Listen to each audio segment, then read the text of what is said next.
Hey, hi everybody. I'm sitting at the airport waiting for some people to come in. And I thought while I'm sitting here, I may as well catch up on a couple of devotions. So I want to take you today to Philippians. And we're into chapter 2 right now. And I'm going to jump the first few verses so I can come back to them at another time. But I want to pick up on the verse 5 and verse 6, 7, and 8. It reads like this. Your attitude, this is your attitude, should be the same as that of Christ Jesus, who being in very nature God did not consider equality with God something to be grasped, but he made himself nothing, taking the very nature of a servant, being made in human likeness. And being found in appearance as a man, he humbled himself and became obedient to death, even death on the cross. Now I want you to understand, folks, that this is probably one of the most marvelous theological factors that ever there was. However will we begin or start or finish contemplating the wonder of God in all his greatness, in all his awesomeness, and all of his might and power and glory, taking on the form of a human being. This really has to trump every other story that could possibly ever happen. If it had been a man of no worth then doing this, then we would not have thought much of it. But a God of creation, the God of Almighty, the God El Elyon, the God, the one who created, the God Jehovah Jireh, all of those amazing natures of who God is, taken upon himself the nature of a servant and became a man. Kings are meant to be served. Kings are meant to have servants. But our King, the King of Kings, became a servant to fulfill the purpose of God for your and my redemption.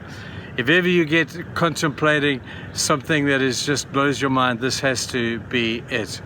But I want you to understand that as much as it was of God, it's expected of us as well. Because he says this attitude should be in you. You say, what attitude is that? It's the attitude of humility, that Jesus humbled himself to become a man. Humility is not popular in today's world, is it? Everybody wants to kind of exalt themselves. Everybody's wanting to be the boss. And I'm the king of my castle and you're the dirty rascal. And that's the nature of the world in which we live. You don't find any books out there talking about how to be humble. It talks about how to be great. But humility is one of the most attractive characteristics to God. When God sees humility in human beings and he sees humility in people like us, he cannot help himself but be drawn to it. Have a look at the people that God has used over the course of time as you read the Bible, and they all started off in a place of humility. Sadly, normal history will tell you they don't always end up there. Some of them, as a result of God using them in their state of humility, will later on become proud and begin to say, hey, check how much God has used me. I must be somebody really special. Well, you might be somebody special, but the attitude of pride will get you. The attitude of pride is something that God does not look fondly upon. But the attitude of humility is what God is looking for. Now I need you to draw a differentiation here between humility and the victim's mentality.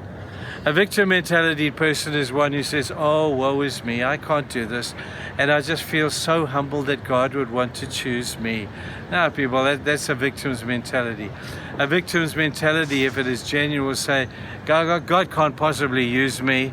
God wouldn't want to use me because I'm just useless, I'm just dirt, he just tread me under his feet. Well, that's the victim mentality, which is not humility. In fact, in a strange, morbid way, the victim's mentality is a type of pride.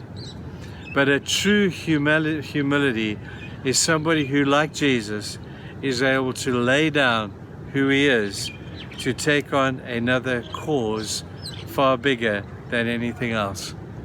And when Jesus laid his crown down as being the King of glory, to take upon himself a servant's robe, that's exactly what true humility is.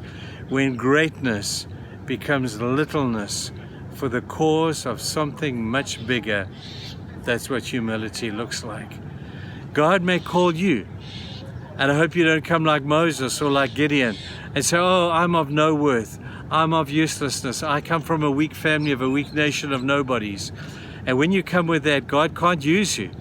Before God can use you, He has to change all those things about you. He said to Gideon, you're not a useless person, you are a man of valor. And He pointed out how Gideon had to find that out before he could humble himself to become of use to God. Moses said, you can't use me, God. I'm rejected from Egypt and I'm a wanted man. And why don't you just send my brother over here? He'd do a better job than me. But he had to get over that victim's mentality before God was able to use him. Might be the same for you today. Genuine humility has nothing to do with the woe is me kind of thinking. So I hope today that you in true humility will be able to say, God, take everything I am and I want to use it for the cause of Christ. Nothing is more important to me than that.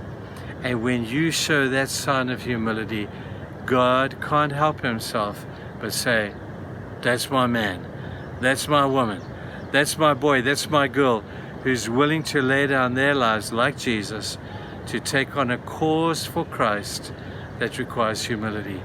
I hope you get to see the gist of that. Have a good day. We'll see you tomorrow. Bye-bye.